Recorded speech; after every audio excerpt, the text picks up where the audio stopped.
오더. init 함수 안에다가 오더. 그러면 객체 어차피 공유하는 객체기는 한데 이렇게 하면 조금 더 코드가 솔직해진다는 얘기인데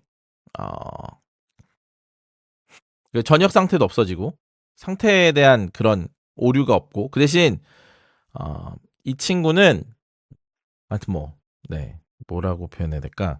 여기서는 장점만 얘기하고 있어서 단점을 짚어보고 싶었는데 단점이 뭐가 있다고 해야 되나? 이렇게 디펜던시 인젝션을 쓰면 요거를 테스트로 대체도 할 수 있고 이런 것들의 장점을 이야기하고 있는 거예요, 이 책에서는. 이 영역을 테스트 코드로 대체할 수도 있는 이런 장점이 있고 생성자 함수에서 애초에 명시적으로 필요로 하니까 누락도 좀 없고 반드시 필요한 건 필요하다고 얘기하는 거니까 쉐어드는 그거에 비해서는 조금 불명확한 시점과 생성자와 가져다 쓸 때 타이밍 문제들이 생길 수 있는 여지가 있다. 이런 단점들을 먼저 지적을 한 건데 의존 주입의 단점은 코드가 길어진다? 그리고 주입된 코드의 로직에 의해서 꼬일 수도 있기는 해요. 그건 뭐 쉐어드도 마찬가지인 문제라서 사실 그걸 얘의 문제라고만 하기는 좀 어렵긴 하지만 전 단순한 설계는 동의할 수 없어요. 조금 복잡해져요.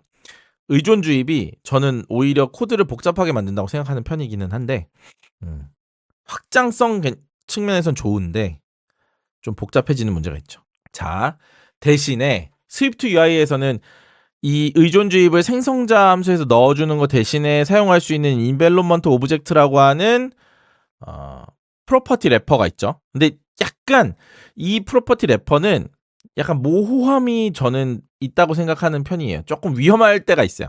왜냐하면 상위 뷰에서 인벨롭먼트 오브젝트 모디파이어로 인베드 된 다음에 거기 그러고서 내가 하위 뷰에서 쓸 때 요거 가져다 쓰는 거잖아요. 코드 보여드릴게요. 보면 인벨롭먼트 오브젝트 주입하는 코드 여기 있다. 요 코드 요렇게 주입하잖아요. 이걸 주입하면 이후에 하위 뷰에서 코드가 이렇게 생략이 많이 됐지? 사용할 때 요 인벨롭먼트 오브젝트 프로퍼티 래퍼로 가져다 쓸 수 있잖아요. 인벨롭먼트로. 근데 그게 그 사이에 보이질 않으니까 모호함이 생긴다는 거죠. 요거는 좀 이따 하면서 좀 더 설명을 하도록 하겠습니다. 긴 종속선 주입 체인에 문제가 있었던 거예요. 그러니까 스위프트 UI를 만들 때 제 생각에는 애플에서 이런 문제가 있었던 거죠. 봐봐요. 여러분들이 생각해도 이해가 될 거예요. 컨텐트 뷰를 보통 만들잖아요. 만약에 의존 주입이 필요해서 여기에 어떤 값을 넣었다면 내가 컨텐트 뷰 하위에다가 오더 뷰를 만들었다 칩시다. 그럼 저 의존성이 어디로 가야 돼요? 여기로 또 들어가야 되죠. 그리고 내가 이 밑에다가 로우를 만들었다. 그러면 로우에 또 들어가야 되죠.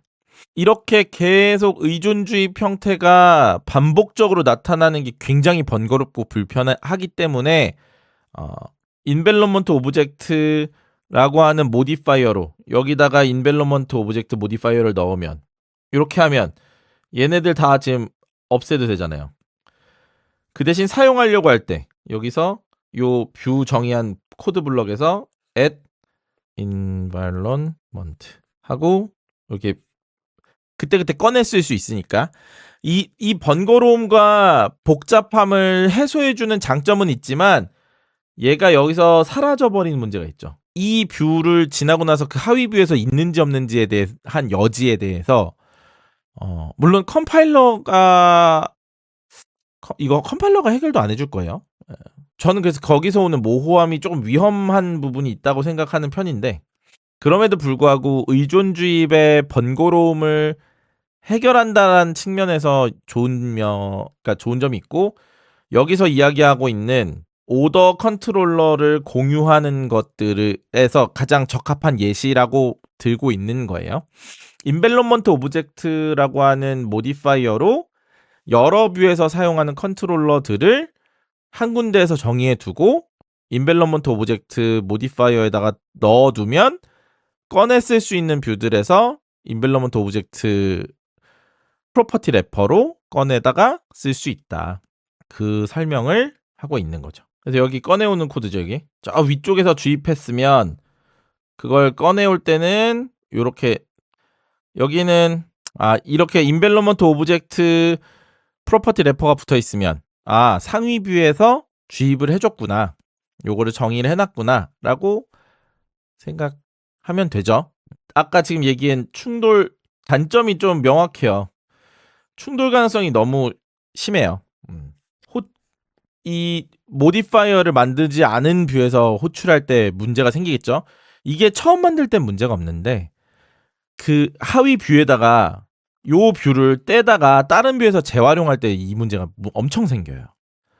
왜냐면 당연히 있다고 생각한 코드였는데 자, 지금 뷰 모델을 다 완성했으니 뷰를 붙여볼게요. 네, 뷰에 내용을 붙여보도록 하겠습니다. 일단 페이지도 좀 이동할 수 있게 붙여야겠죠? 자, 이제 페이지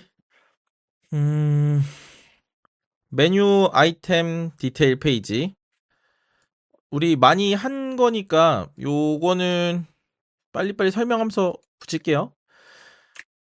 지금 만든 테스트가 통과된 이 뷰 모델을 옵저버블 오브젝트로 가지고 있으면 되죠. 그리고 그렇게 하면 뷰가 단순해진다고 했습니다. 뷰의 프레젠테이션 로직을 모두 뷰 모델이 갖고 있으니까 요렇게 그 뷰 모델 아이템, 메뉴 아이템의 이름, 디스크립션이 우리는 없죠. 프라이스도 없고요. 지금 프라이스랑 디스크립션이 추가되어야 되네요. 요게 교환에서 많이 생략된 게 많아서 요거 추가하도록 하겠습니다. 요 두 개를 추가하면 요 뷰 모델이 완성이 되겠죠. 여기는 프리뷰 지울게요. 일단 오류 안 나도록 하고 메뉴 아이템으로 가서 지금 프라이스도 없고 디스크립션도 없어서 메뉴 아이템에다가 추가할게요. let description string let price 데시말이었나? 더블이었나? 이렇게 두 개의 값을 추가하고요. 자, 그래서 뷰는 만들었는데 이러면 또 테스트가 실패하겠죠? 이렇게 실패한 테스트를 일단 이거는 이제 우리 더미 데이터 안 쓰니까 지울게요. 요거 쓰는 데가 없죠 아마? 네, 이건 지우고 그룹 함수만 남았네요. 자, 테스트 다시 돌리면 자, 플레이스 홀더도 그냥 일단 빈 배열로 처리하는 걸로 하고 다시 테스트. 자, 이러면 테스트에서 픽스처에 문제가 있죠. 픽스처를 개선하면 돼요. 헬퍼 쪽에 메뉴 아이템 픽스처만 여기서 두 가지만 더 추가하면 되죠. 디스크립션 이렇게 픽스처를 사용하면 객체가 변화해도 쉽게 추가할 수가 있죠. 10.0 할까요? 그리고 문자열로 만들 때도 디스크립션은 문자열 디스크립션 프라이스는 프라이스 얘는 더블 타입이니까 따옴표 없이 이 얘기도 근데 너무 가르쳐 드릴 게 이제 점점 복합되다 보니까 설명을 간결하게 하자니 내용을 그냥 너무 날리기가 아깝고 요거 순서 요렇게 하는 게 좋아요. 사실 꼭 요즘 언어에서는 상관없는데 그리고 요즘 그 데이터베이스도 이거 최적화 해주는 걸로 알고 있는데 예전 프로그래밍 언어와 예전 프로그램들은 이 모델 클래스의 순서에 따라서도 메모리의 순서가 바뀌잖아요. 이게 무슨 얘기냐면 나중에 모델 만드실 때 순서를 좀 잘 정돈해 놓으면 좋은 게 지금도 로우로 내려가면 결국 내가 저장하고자 하는 바이트 길이가 있잖아요. 그러면 인트는 짧을 거고 더블은 좀 더 길죠. 근데 문자열은 스트링은 최대 길이도 보통 정해요. 뭐 255자 이렇게 정해져 있다면 이거의 길이가 이렇게 있잖아요. 그러면 한 레코드 지금 여기서는 메뉴 아이템 메뉴 아이템 전체를 가져온 데 있어서 메모리의 어떤 이 구분점들이 존재할 텐데 들쑥날쑥하면 정규화가 힘들겠죠. 이렇게 되어 있는 것보다는 작은 데이터 먼저 이렇게 되어 있는 게 훨씬 더 메모리에서 가져올 때도 더 많은 걸 한 번에 가져온 다음에 뒤에 거 가져오고 뒤에 거 가져오고 이렇게 할 수 있겠죠. 이 메모리에서 꺼내올 때도 순서가 최적화되어 있으면 조금 더 유리한 면이 있어요. 예, 이 얘기를 꼭 하고 싶었어요. 사실 그래서 문자열 타입을 좀 뒤로 하고 보통은 이런 단순한 타입을 앞으로 놓는 게 조금 선호되거든요. 근데 물론 프로그래밍적으로 저런 건 있어요. 의미 순서도 중요하죠. 이름과 디스크립션이 나란히 내가 디스크립션을 누락했는지를 그러니까 사람이 생각을 할 때 그 이름 있지, 뭐 전화번호 있지, 이메일 있지 이렇게 상황을 파악하는데 누락된 요소가 없게끔 순서대로 하는 것도 중요하고 데이터 타입의 길이 그런 것들도 정렬 순서에 좀 고려해서 코딩을 하면 좋아요. 사실 뭐 문자열 같은 건 그렇게 큰 무리를 일으킬 정도는 아니긴 한데 요즘은. 근데 이제 백엔드 쪽으로 가면 이런 부분 순서도 되게 중요해지고 그렇습니다. 그래서 제이슨 순서 한번 우리 그 특강하실 때 순서 얘기했잖아요. 그건 이제 컴파일 언어에서 이 시리얼라이즈에 대한 검증 코드에서도 조금 이슈가 있을 수도 있고 순서를 항상 그냥 막 쓰는 것보단 좀 그래도 쓸 때마다 순서에 대한 고민은 하는 게 좋습니다. 한 요 정도?